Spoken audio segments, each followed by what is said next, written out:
I'm a king who locked his wife in a tower. If it sounds like a fairy tale, think again. His wife spent 20 harrowing years there, and there were no animated talking animals or long locks of hair to get her out. Philip was as tough as nails, but he had a reason for keeping away from his wives, a dark secret that he would take to his grave. Philip was born in Gonesse on August 21, 1165, to King Louis VII and his third wife, Adela of Champagne. After having 4 children with 2 different wives, Philip was the king's first son. Louis was already 45 when Philip was born and in ill health, so he was in a hurry to have his son declared his co-ruler. On November 31, 1179, when he was 14, Archbishop William of the White Hands anointed Philip the King of France in an elaborate ceremony. Louis was quickly trying to tie up loose ends before the end of his life, so he came up with someone that could marry his son. Her name was Isabella of Hainaut, and on her wedding day she was 10 years old and her groom was 14. This was a marriage of advantage, and it was a big one. Isabella's parents were a count and a countess, so they were legitimately royal. Isabella also brought with her a pretty big dowry, the county of Artois.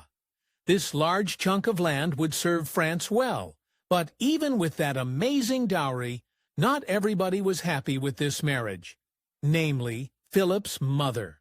Believe it or not, Isabella, as young as she was, had another man she was supposed to marry. When she was just 1 year old, her father promised her to Henry, who was not only the Count of Champagne, but also Isabella's nephew. Isabella was not happy that her nephew lost his betrothed, but Isabella wasn't happy about a lot of things. She also wasn't happy about Philip being king at all. She and Philip's 4 uncles all thought that it wasn't a good idea for the ailing Louis to hand the throne over to Philip, as he was still so young.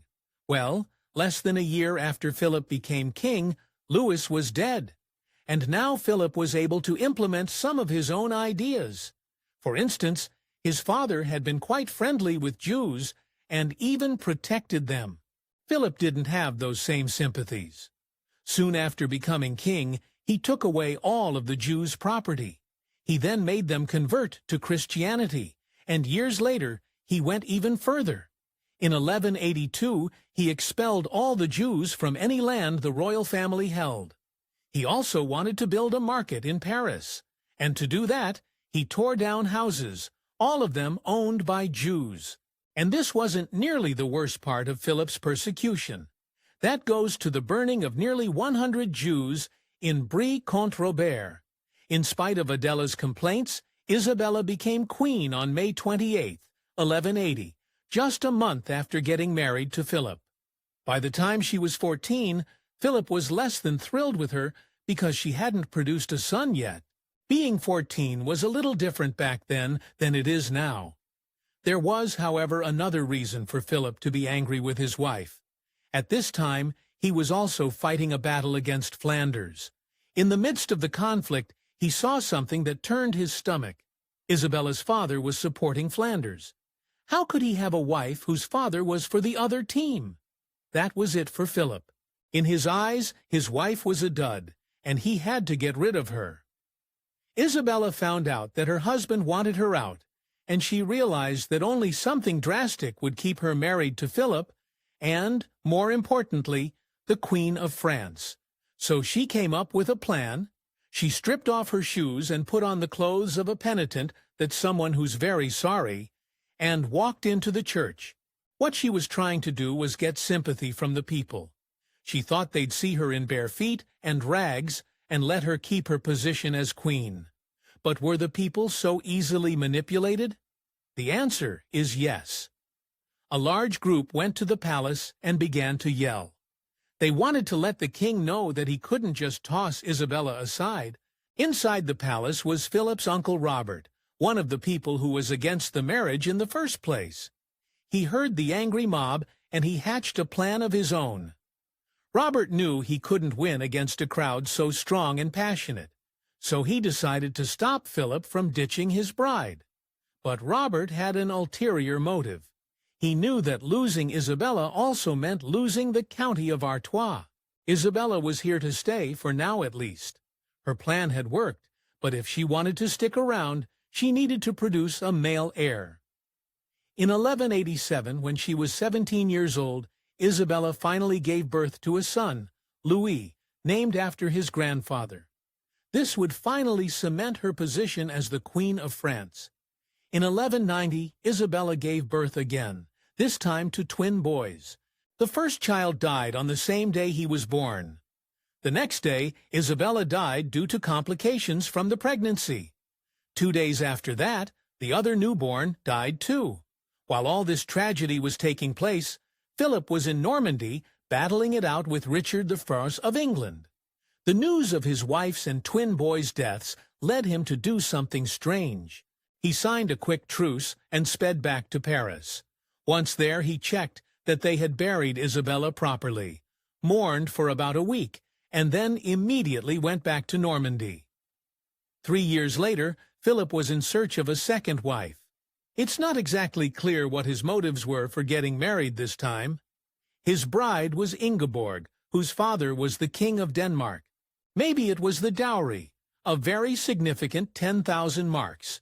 It was a good sum, but was it worth getting married for? Judging by his behavior at the wedding, it seemed that Philip wasn't sure why he got married either. At a dinner after the wedding, Philip wasn't looking well. He was visibly pale and seemed like he couldn't wait for the ceremony to be over. Once the formalities ended, he sprang into action. He sent his new bride to a convent and went straight to the Pope. What he wanted was an end to his new marriage, which was only a few hours old. Of course, Pope Celestine III was dumbstruck. When he asked Philip why, the new groom said it was because he and his wife hadn't consummated the marriage. Obviously, Philip wanted out, but his reason made no sense. Ingeborg, not prepared to simply walk away, insisted that she and the king had consummated the marriage. In the end, the Pope decided that Philip couldn't marry anyone else because he already had a perfectly good wife. The Pope's decision was clear, but would Philip abide by it? He had already found a new bride, 13-year-old Margaret, and she was en route from Geneva. Her father, William I of Geneva, had approved of the match and was taking his daughter to Paris himself. On the way there, however, the entourage came under attack from Thomas, Count of Savoy. When Thomas took one look at young Margaret, he decided he wanted her for himself. He forcibly removed her from her father, and off they went into the sunset. Poor Margaret was pretty much Thomas's prisoner, but soon he fell in love with the girl he'd taken by force. They eventually tied the knot, had 14 kids, and lived happily ever after. They were very different times. Meanwhile, Philip had Ingeborg imprisoned. 3 years after their bizarre marriage, he had found another bride, and in June 1196, he married Agnes of Morania. Of course, according to the Pope, this meant that Philip had 2 wives, which was not cool. When the Pope got wind of Philip's marriage to Agnes, he condemned it. Philip didn't care. He continued to live with Agnes as husband and wife. When in 1199, the Pope found out that Philip was defying him, he put all of France under an interdict. This meant that France was now outside of the world that the Pope had jurisdiction over. This was pretty serious business if your country was Catholic. Ingeborg sent letters to Philip saying that the conditions she lived under were harsh. Her captors in the castle were mistreating her, and she was considering ending her life.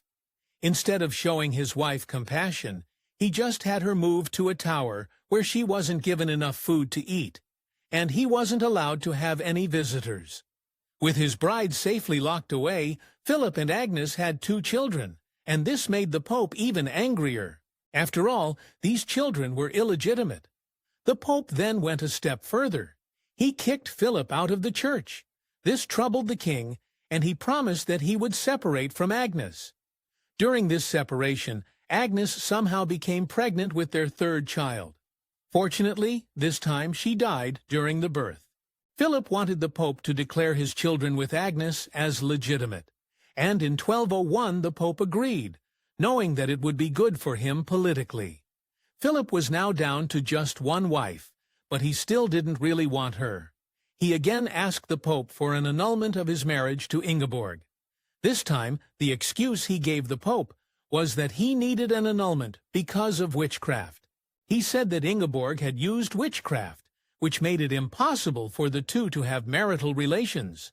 Even the Pope, who seemed to have Philip's back at this point, couldn't get on board with this narrative. Philip was stuck with a wife he had no interest in.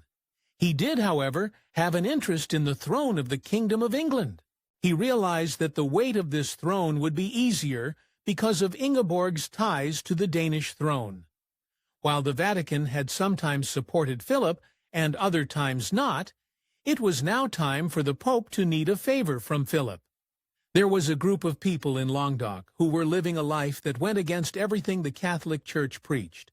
The Pope asked Philip to help him straighten them out, with whatever force was necessary. Philip seemed to hold a grudge and only remembered the times when the Vatican opposed him, and so he gave the Pope the same treatment.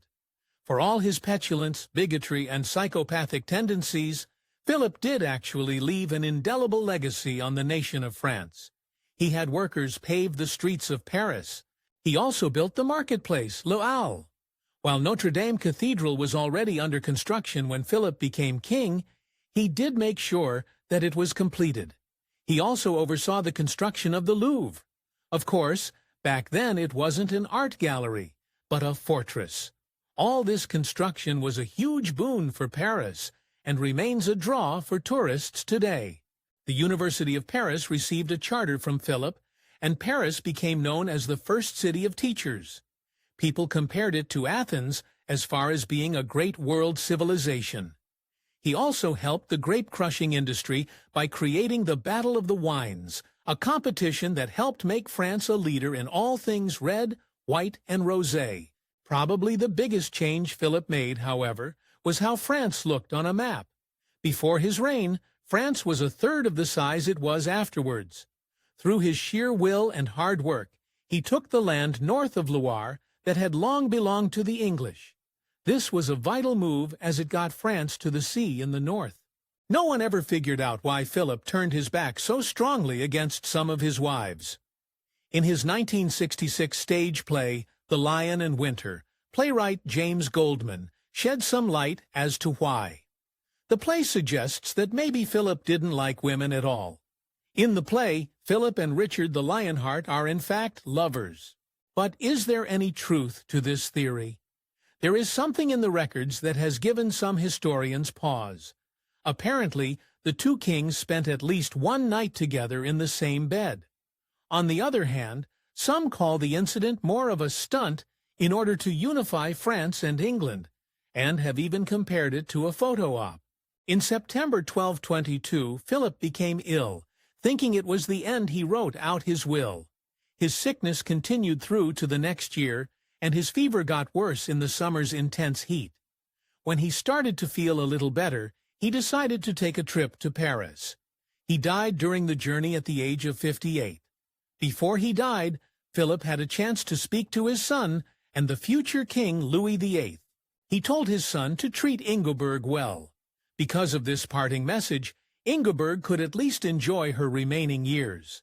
She'd been captive for 20 years, and she now lived as the legitimate Queen of France. Thanks for watching History Exposed. If you love uncovering the best stories in history, hit like and subscribe to Keep Exploring with us. Don't forget to visit our main page, Factornate, for more incredible facts about everything.